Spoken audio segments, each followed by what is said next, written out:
Hey everyone, welcome back. Hope you're having a fantastic day so far. So the next increase coming for all Social Security beneficiaries could be something that we haven't seen in 30 years.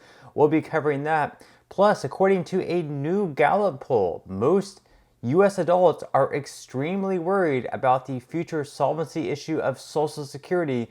We'll be covering that as well. But before we go ahead and dive into the main content of today's video, if you wouldn't mind helping me out real quickly by just giving this video a like, that just helps out with the good old YouTube algorithm, and also consider subscribing to my channel if you have not already. Plus, if you would like to receive up to $200 in free stock or $200 in free cash, in a pinned comment below, I will be leaving a link to Robinhood. All you have to do is once you click on that link is just sign up for a free account and then simply link your bank account. You do not even have to make an opening deposit. At that point in time, Robinhood will be sending you one free stock worth all the way up to $200. And if you'd rather just have the cash, all you have to do is once you receive the free stock is just sell it for what it's worth and then transfer the cash value right back to your bank account.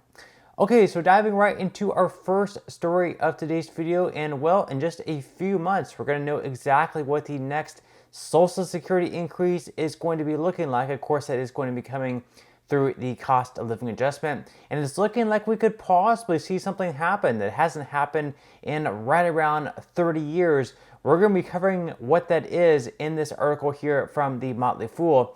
So they say that Social Security's 2025 COLA could do something this generation has never seen.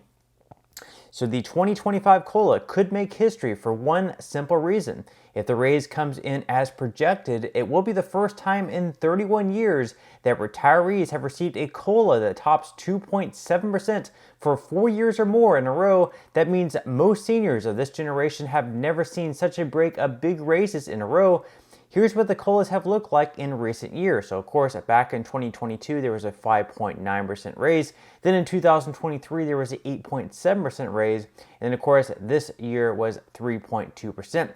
They say, now we don't know yet for sure what the 2025 raise is going to look like. We won't have a definitive answer on that until October. That's because the benefit increase is calculated using third quarter data from a financial index called the Consumer Price Index for urban wage earners and clerical workers.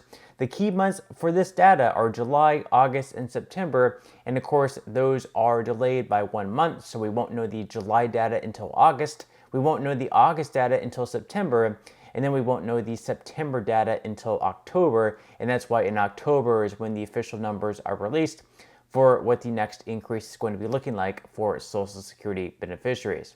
Now, the article goes on to say that if this prediction pans out, then this will be the first time since the 1990s that seniors have had raises of 2.7% or higher for 4 years running. The last time this happened was back in 1988 to 1993 when retirees received the following raises, which was the 1993 3%. 92 was 3.7%, 5.4, 4.7, 4, and 4.2% from the span of 1988 to 1993. Now, of course, you might think, like, it's great, we're getting another big raise of 3 to 4%. How wonderful, right? Well, it's not exactly a raise, because a raise would be like if inflation was 2% and you were receiving a 4% increase in your benefits. It's not exactly a raise, it's just keeping up with inflation. And actually, there's been numerous studies out there that have shown that the cost of living adjustments aren't exactly keeping up with inflation. So even though your benefits are increasing, the value, the goods and services that your benefits are getting you are actually becoming less and less every year. And since the year of 2000, the cost of living adjustments and the benefits that you're receiving have lessened by 36% of value, according to a study from the Senior Citizens League. So because of all this inflation that has taken place under this current administration, the buying power of what you're actually getting for your benefits have been declining even more over the years. And of course, with these increases, that also means that the solvency issue of the Social Security Trust Fund is going to be speeding up as well, because there's going to be more money leaving the trust fund. And of course, over the years, there's less money coming in as well. And then by the year of, say, like 2032 through 2034, there's not going to even be enough money in the trust fund to pay out everyone 100% of the benefits that they would normally expect. And because of that, then at that point they're going to have to cut benefits across the board. And that's why, according to a most recent survey by Gallup, most U.S. adults are extremely concerned about the future of Social Security and Medicare. So according to Fox News, adults in the U.S. are more worried than ever about whether Medicare and Social Security benefits will be available when they need them. In response to a Gallup poll released in June, 75% of adults aged 65 and younger said they are worried or extremely worried about lack of Medicare availability, according to a press release. When it comes to Social Security benefits, 80% of survey respondents said the same. Both of those percentages have increased since the last poll taken back in 2022, and the data came from the West Health Gallup 2024 survey on aging in America, which polled 5,149 adults 18 and older between November 2023 and January 2024. The older the respondents, the more likely they were to consider Social Security and Medicare important. 87% of adults 65 or older said they were the highest priority programs, twice as many compared to those between 18 and 29 years of age, according to the results. The poll also found that more than half of Americans are somewhat more likely or much more likely to make voting decisions based on their support of programs that affect older adults. And among adults 65 and older, that figure rises to 77%. So you really can't blame people for being extremely concerned. As the deadline approaches, having a cut in benefits of anywhere between 17 to 27%, when we can already see that the benefits coming in are just not enough to, keep up with the lifestyle, especially with the rising inflation and all the inflation that has taken place over the last 3 to 4 years.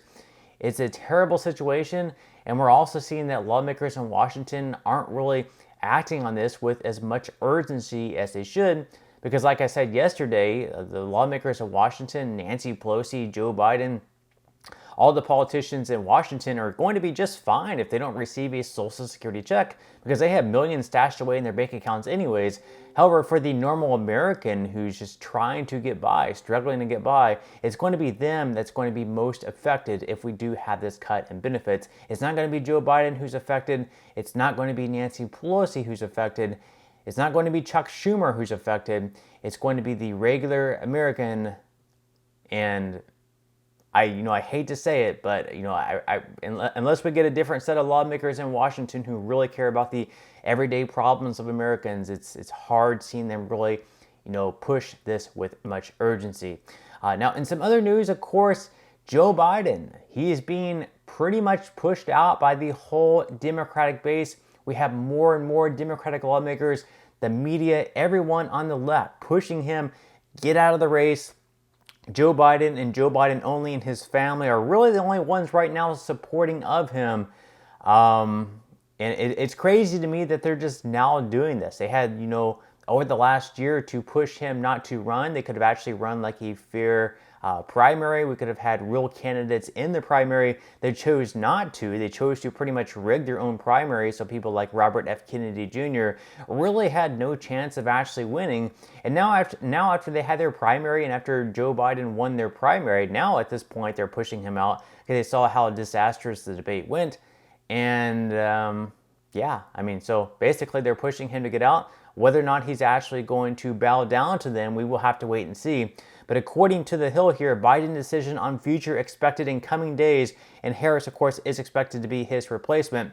So well-connected Democratic Party insiders say they expect that President Biden to make a major announcement about his future soon after the Republican National Convention concludes in Milwaukee, and that congressional leaders expect that Vice President Harris will become their nominee for president if Biden drops his re-election bid. The talk among high-level Democratic strategists and donors have now turned to who is best positioned to serve as Harris's running mate, and the shortlist has boiled down to Senator Mark Kelly, Kentucky Governor Andy Beshear, and North Carolina Governor Roy Cooper. And of course, we have California Governor Gavin Newsom, and the governor of Michigan and Gretchen Whitmer. They have both said that they have no interest in becoming the vice president to Kamala Harris. And of course, Biden has come under intense pressure from party leaders, including former Speaker Nancy Pelosi, Senate Majority Leader Chuck Schumer, and House Democratic Leader Hakeem Jeffries, who have all told Biden that he should be dropping out of the race. All the Democrats, pretty much all the Democrats in Congress, are telling Biden that he needs to drop out of the race. We have all the left media members telling that Biden needs to drop out of the race. That's because they're seeing all these poll numbers. They saw how he did in the debate. And once again, they've had the last couple of years to come up with Biden's replacement, but they're just now coming out and saying that Biden is incompetent. It's a terrible situation. They should have done this before the primary. They had the primary to replace Biden, but they chose not to run a fair primary. And at this point, it's going to be up to Joe Biden. Is he going to step down and sort of bow down to the Democratic leaders and the media and decide to bow out of the race? We're going to have to wait and see, and who's going to be his replacement. More than likely, as I say right here, Kamala Harris is probably going to be his replacement. But leave your thoughts in comments below. Do you think that Joe Biden is going to drop out of the race? And if he does, who do you think his replacement is going to be? But that's all we have for today's video. I certainly hope you enjoyed and found value out of it. If you did, again, I would greatly appreciate if you could give this video a like. Consider subscribing to my channel if you have not already. And I will see you in the next video.